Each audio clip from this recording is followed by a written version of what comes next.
Welcome to Magic Marks, your go-to source for learning and practicing automobile engineering.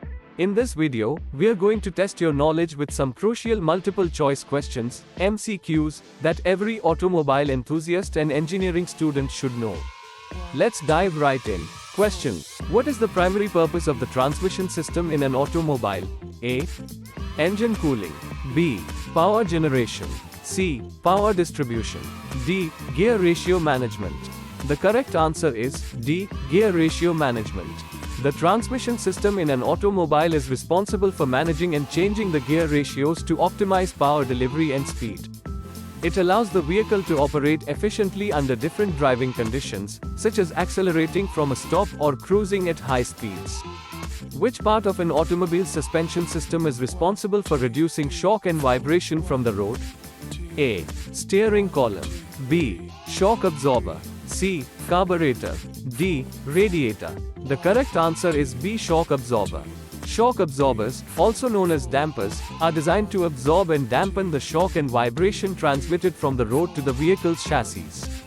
They play a crucial role in providing a comfortable and stable ride.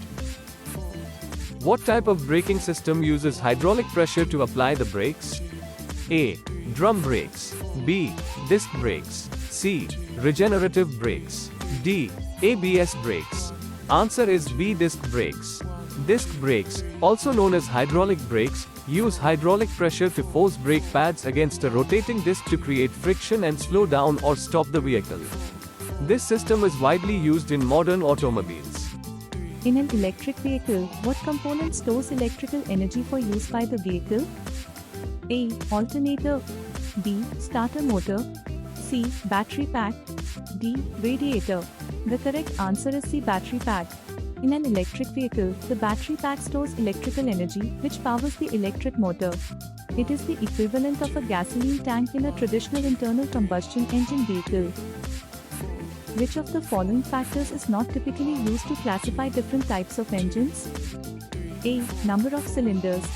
B. Fuel type. C. Engine displacement. D. Tire size.